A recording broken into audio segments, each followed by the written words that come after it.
one of the common misperceptions about anyone considering a corporate caterers franchise or a food industry franchise is that you have to be passionate about food in order to be in the food industry. And I can tell you from personal experience, I have zero knowledge of the food industry when I came on board. I had a very good sense for business, and I understood the catering industry in terms of the necessary requirements for service and, of course, for quality. But I'm not a chef by any stretch, and I rely on my team. Patrick Findoro here, co-founder at Visa Franchise. Greg Halton, CEO and president of Corporate Caterers. Thanks for taking the time to join us today.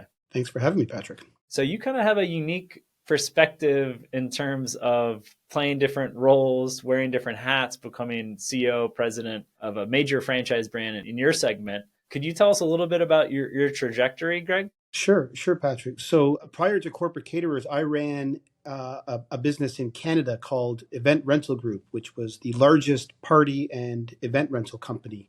We used to rent equipment to event planners and primarily caterers throughout primarily Toronto, Ontario, and to a small degree all over Canada. So I had a very intimate knowledge of the catering industry and particularly the special events industry prior to coming on board at Corporate Caterers. And what intrigued me most about Corporate Caterers when I arrived was that it was a business that was essentially the opposite of the kind of catering that took place in my previous life, since previously it was all social catering and Corporate Caterers operated purely as a B2B in a corporate or office type setting. As we like to say at Corporate Caterers, the hours were more banker friendly. It was hours, and how about the clients? Are the clients a little easier to deal with? Clients were much easier, exactly. Not as much social pressure and not as much first time party planners. Correct. Didn't have the demands of as we used to say there, in orders of magnitude. It came heart surgery followed closely by I'm having a party. Could you tell a little bit more about what your company does and especially what the franchisees do, owning and running a Corporate Caterers franchise? Sure. So the business was founded in 1997 by two gentlemen in Miami that had worked in the events industry for a good portion of their lives. They had fundamentally arrived at the conclusion that they were burnt out and tired by the demands of that particular industry, but really liked the energy that kitchens and catering provided. And so they started up Corporate Caterers as I said earlier, strictly as a business-to-business office catering company, whose clients included, hospitals, higher education institutions, and of course corporate boardrooms or any corporate event that was taking place where the company wanted to have an elevated lunch meeting for their clients. And so the business started in 1997 in Miami. They opened up a second location in 2002 in Boca, and then began franchising 5 years after that in 2007. Sold locations all throughout Florida. And then in 2011 began expanding into the Texas market. We currently have 6 locations in Texas, and then from there expanded all over the U.S. And I came on board the business in the two founders by 2017. They'd been doing it for almost 20 years. They had sort of reached it was your classic owner situation where the owners had sort of reached had plateaued in terms of what they were capable of or at least what they thought they were capable of doing, and were looking for new leadership to take the business to the next level. And so that's how I got involved. What are some of the changes that you have implemented in the last 7 years, especially to benefit the existing franchisees and new franchisees coming on board? The business has an interesting story for the past few years, of course, because in 2017 when I arrived, the first thing I did was what I like to term professionalize the business.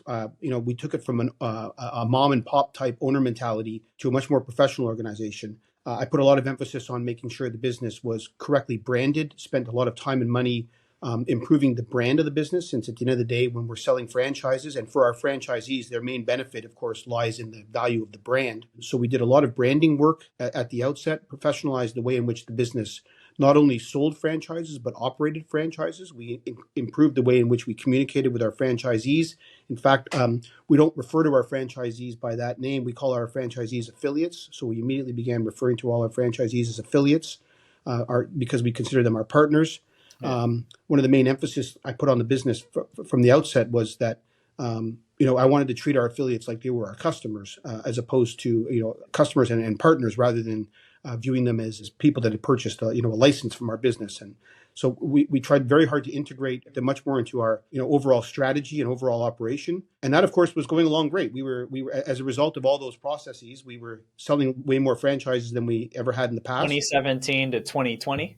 2017 to 2020 everything was great. And then, of course, the pandemic hit, and I would argue there were few businesses in the world, maybe cruise lines or You something guys are along up those, there. were right up there. And So you see the sandwich shops, like a lot of like the Jimmy John's closed because they were operating right next to an office space where exactly. Exactly. So it was a very, very challenging period from 2020 till the pandemic sort of subsided a bit. We were fortunate in our particular business. We were fortunate that we were quite concentrated in Florida and in Texas, which were states that were a little more open than perhaps some of our other locations. But our affiliates had a really tough time in the pandemic. It was a very, very challenging time for the business. The one thing I will say is that the corporate caterers model turned out to be very adaptable under the circumstances. We pivoted very quickly to individually packaged meals.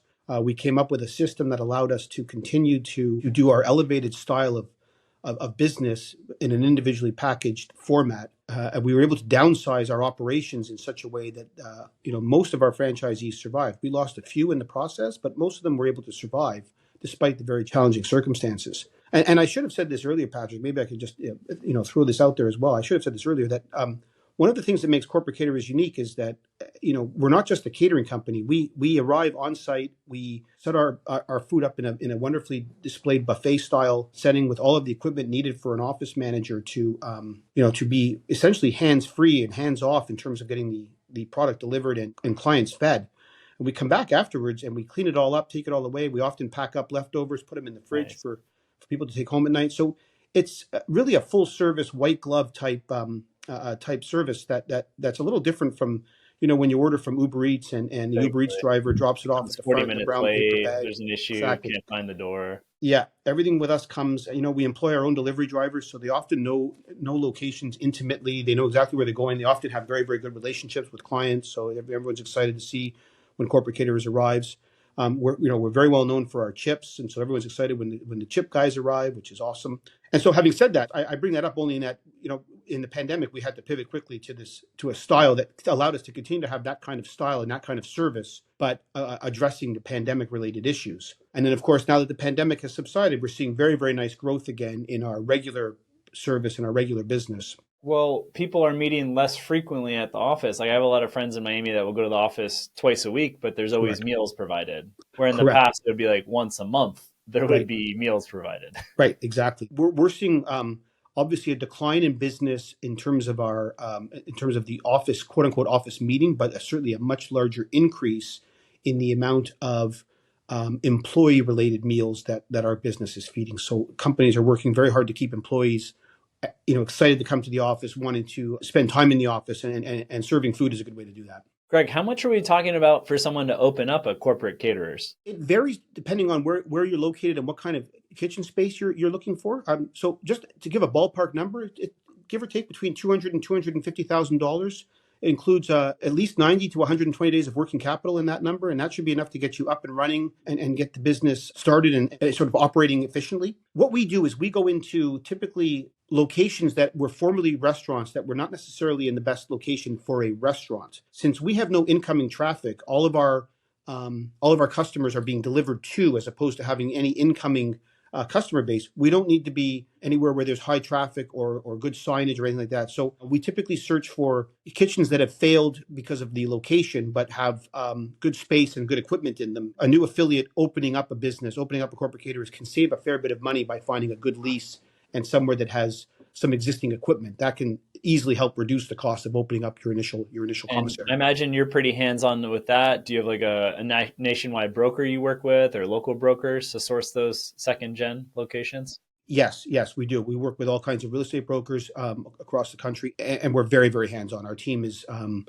with our affiliates every step of the way. So, that's one thing on the bottom line, the cost, but how on the, getting that initial revenue, the initial clients, how does corporate help the affiliates get that initial money and try to break even as soon as possible? Yes. So one of the things that I would say is a challenge for prospective clients looking to buy a franchise. Corporate Caterers is not a stick a sign in the ground and clients will walk through the front door type of business. The most challenging aspect of a Corporate Caterers franchise is finding and acquiring clients and getting sales. Selling. So when we're considering whether or not a candidate is the right prospective franchisee for our business, we work very hard to make sure they understand the urgency and the need for getting sales. So, Yes.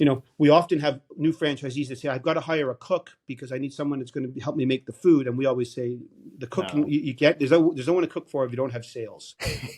So, what are some of the things we do? Well, there's a number of online platforms that are available to help generate day one sales. So, we use a lot of these online aggregators that are able to generate day one sales. We have a very, very detailed marketing plan that's run by our vice president of sales, who's very, very hands-on with all new affiliates. It details how to prospect for clients. We include scripts. We include a ton of marketing material. Like I said, the business has been very, very well branded. We've got tons of, we've got an award-winning first-class website that helps generate sales. And so we do all of those things in a very, very hands-on way. We will, a lot of franchisors sort of limit the amount of time they spend with a new franchisee. In the franchise document, in the franchise disclosure document, we'll say, you're 1 or 2 weeks, et cetera. Yeah. We will spend an unlimited amount of time with a new affiliate to get them started. If it takes us 4 weeks or 6 weeks to help them get where they need to be, we're happy to do it. And what's the training look like? Do they come on site here in Miami? Does someone Yes. go to their on site for their new kitchen? We do both. So we have all prospective affiliates come spend some time with us in Miami. We also do training at our Boca location, which is a little more. Our Miami kitchen is our largest. It's our flagship. So we do some training at the Miami kitchen, but it can be a little overwhelming because it's so large. So we do some training in our Boca location, which is a little more reflective of what a new affiliate's a kitchen might look like. And then, of course, we're on site before and after opening.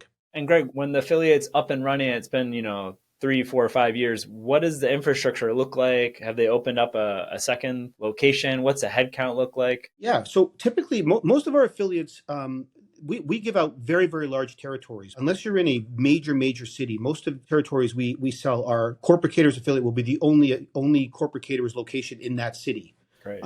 So we've had a couple of affiliates open up second locations.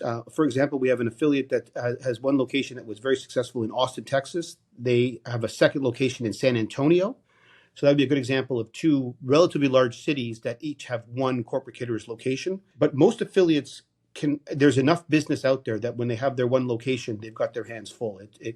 One location can support millions of dollars of sales. I do get asked a lot because there are quite a few Canadians that maybe they don't have 250 to open, but they have 150. Yes. And I know, establishing credit once you're here and after a year being able to get credit, but are you aware of any programs for Canadians that want to move down here that are able to get some financing? I think the best way to answer, Patrick, would be I think there's lots of there's lots of companies in the States that are willing to provide financing on a creative level, on a creative basis. That's how I did it. We weren't able to get traditional, I was not eligible to take an SBA loan. Yeah. Right, so which is the traditional method. A lot of our affiliates, when we sell franchises, a lot of our affiliates you simply get an SBA loan. I had to do it through what's called mezzanine financing or a second tier financing, and private debt is becoming a more and more common source of capital. I'm not familiar with any one company in particular, but we do work with a number of financing companies. Whenever we have affiliates coming on board, we work with financing companies, and all of whom are willing to be creative in terms of helping get financing in place outside of the traditional SBA route. Greg, can you think of any other items that we didn't go through today that might be relevant to someone that is exploring this industry or specifically a Corporate Caterers franchise? I think one of the common misperceptions about Corporate Caterers is that you have to be passionate about food in order to be in the food industry. And I can tell you from personal experience, I have zero knowledge of the food industry when I came on board. I had a very good sense for business, and I understood the catering industry in terms of the necessary requirements for service and of course for quality. But I'm not a chef by any stretch, and I rely on my team to be able to assist with menu development, all that kind of stuff. So anyone considering a Corporate Caterers franchise or a food industry franchise for that matter, I think there are certain considerations that have to be taken into for food, but we're not one of them. We're looking for people that are fundamentally entrepreneurial. As I said earlier, it's a business that requires a strong sense of sales responsibility. The business itself is quite easy to operate, and it's not a particularly complex industry. There's not a lot of technology that needs to be adapted. It's a relatively simple business to be in. We, of course, provide a very, very solid technology package as part of your when you become part of the Corporate Caterers family. We have a very good operating system that comes along with your franchise. But you don't necessarily need to be particularly good at cooking or passionate about food. You have to be passionate about business, and you have to be entrepreneurial. That's really what we're looking for. The other thing that I would say is that a lot of people that look at these kinds of businesses often are looking at restaurants, and I would say that the restaurant industry is very, very different. And I can't speak to it. I haven't spent any time in the restaurant industry, but I know from experience and from colleagues I've spoken to that the restaurant industry is very, very different from the corporate caterers business. I mean, catering is often tacked on to a restaurant as supplemental or ancillary revenue. We don't operate that way.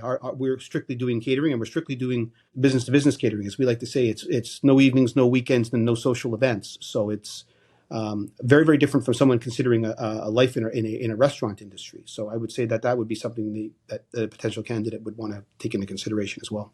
And I've seen firsthand that some people with the restaurant experience, owning and operating multiple restaurants, later in their career, 50s, 60s, they move into the catering space for less up and downs and better control of their hours. Yes, absolutely.